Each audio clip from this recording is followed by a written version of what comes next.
Assalamualaikum warahmatullahi wabarakatuh. Saya Gunawan Rosyadi dari kelompok 13 akan mempresentasikan tentang penyusunan anggaran perusahaan dagang dan jasa. Dari kelompok saya yaitu ada Muhammad Mursyid, Ayu Cahyatika, dan saya sendiri Gunawan Rosyadi. Ya, kita langsung saja mulai ke pendahuluan, yaitu latar belakang anggaran adalah sesuatu rencana yang disusun secara sistematis dalam bentuk angka. Dan kegiatan ini menempati posisi yang sangat penting dalam satuan keuangan karena guna untuk mengukur efisiensi dan efektivitas. Yang selanjutnya adalah rumusan masalahnya, itu ada bagaimana penyusunan anggaran tetap dan variabel perusahaan dagang dan penyusunan anggaran tetap dan variabel perusahaan jasa. Yang selanjutnya adalah pembahasan, yaitu 1. Penyusunan anggaran tetap perusahaan dagang. Di perusahaan dagang itu lebih simpel daripada perusahaan manufaktur karena tidak adanya istilah produksi dalam pembuatan barang. Tetapi barang yang sudah ada itu tinggal bagaimana cara pemasarannya. Di dalam perusahaan dagang tidak ada pengharga pokokan penuh.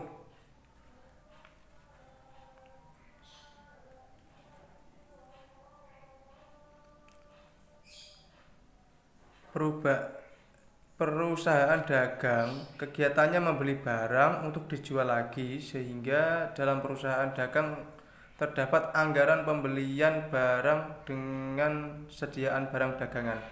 Maksudnya kita itu menumpuk dagangan di gudang, lalu bagaimana cara pemasarannya, dan tinggal menghitung berapa masuk dan keluarnya barang. Bisa kita lihat pada contoh tabel 7.4 itu, contoh neraca itu bisa dilihat sendiri dan bisa dipahami. Di situ bagi saya sudah sangat jelas. Yang tidak jelas bisa ditanyakan nanti di kolom komentar.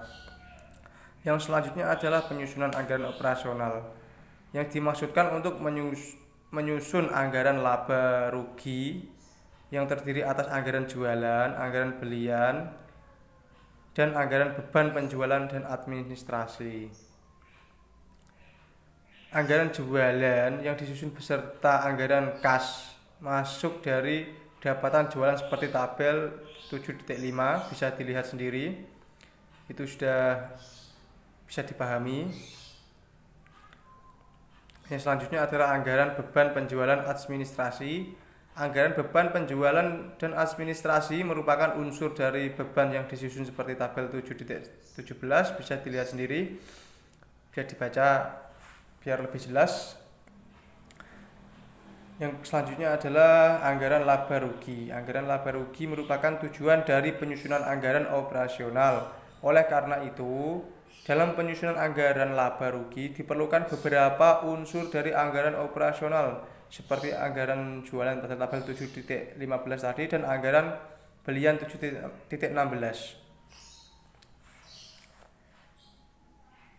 Yang kedua adalah penyusunan anggaran keuangan. Anggaran keuangan yang kita susun ini terdiri atas anggaran kas dan neraca. Anggaran kas disusun dari beberapa anggaran terlebih dahulu dan data kebijaksanaan manajemen tentang kas minimum sebesar 60.000 dan pinjaman di bank pada awal tahun sebesar 10.000. Ya, itu adalah sedikit contoh, bisa dilihat pada tabel 7.19. Yang kedua adalah anggaran neraca. Menyusun anggaran neraca merupakan tujuan dari anggaran keuangan. Ini tidak jauh dari anggaran keuangan, hanya untuk mengukur atau istilahnya menimbang-nimbang lah dari anggaran keuangan. Yaitu yang selanjutnya adalah B, anggaran variabel perusahaan dagang, sebagai ilustrasi untuk menjelaskan tentang anggaran variabel perusahaan dagang.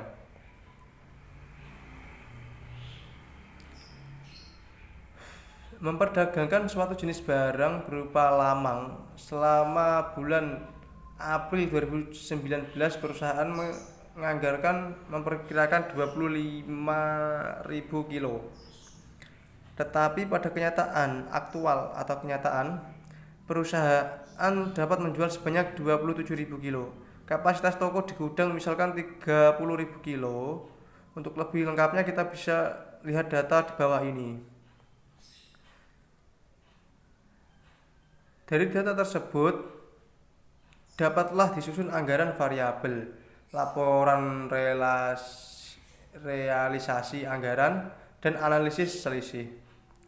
Bisa dilihat pada tabel-tabel berikut. Selanjutnya adalah C. Anggaran tetap perusahaan jasa. Anggaran perusahaan jasa adalah anggaran yang disusun secara rinci mengenai segala aktivitas berhubungan dengan penyampaian jasa dan pendukung lainnya. Perusahaan jasa dapat dibedakan menjadi 6 golongan, yaitu 1.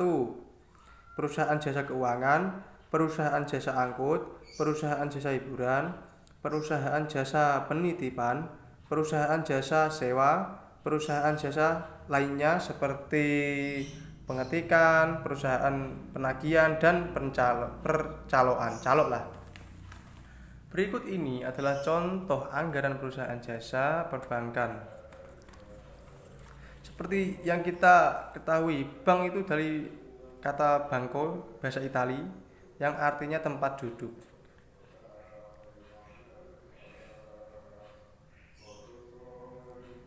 Jadi bank itu merupakan perdagangan uang. Makanya bank itu fokus pada kredit karena di situ jelas perdagangan uangnya. Jadi dia fokus kepada kredit. Simpanan masyarakat di bank ada 3 macam, yaitu giro, deposito, dan tabungan. 1.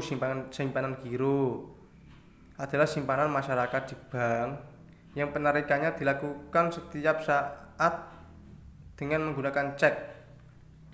Yang kedua adalah simpanan deposito, adalah simpanan masyarakat di bank yang penarikannya dapat dilakukan setelah jatuh tempo.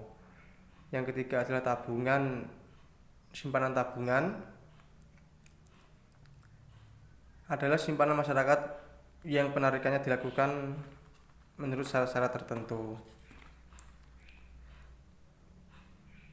Kredit, jenis kredit itu kita sudah pada tahu lah, kredit itu seperti utang piutang itu termasuk kredit. Dari data tersebut disusunlah anggaran laba dan rugi. Di dalam perkreditan itu harus dihitung secara rinci. Yang selanjutnya adalah penyusunan anggaran variabel perusahaan jasa. Misalnya Bank Iqra menetapkan kredit 20% setahun dan juga simpanan 10 tahun 10% setahun dan biaya tetap 10.000. Dari data tersebut, bila Bank Iqra ingin mengetahui pada jumlah berapa kredit yang diberikan di dalam setahun agar bank tidak menderita rugi, tidak memperbolehkan laba atau break even point, maka dapat dihitung seperti rumus di bawah ini.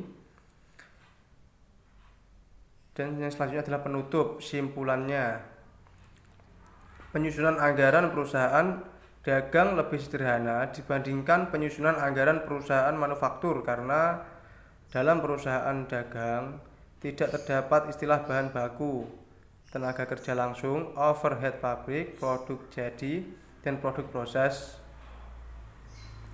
Yang kedua adalah anggaran perusahaan jasa, anggaran yang disusun secara rinci mengenai segala aktivitas yang berhubungan dengan penyampaian jasa dan pendukung lainnya. Sekian presentasi dari saya mewakili kelompok 13. Mengucapkan terima kasih dan mohon maaf bila ada kata-kata yang kurang berkenan. Bila ada yang kurang jelas dalam presentasi saya, mungkin banyak, bisa dipertanyakan di kolom komentar. Assalamualaikum warahmatullahi wabarakatuh.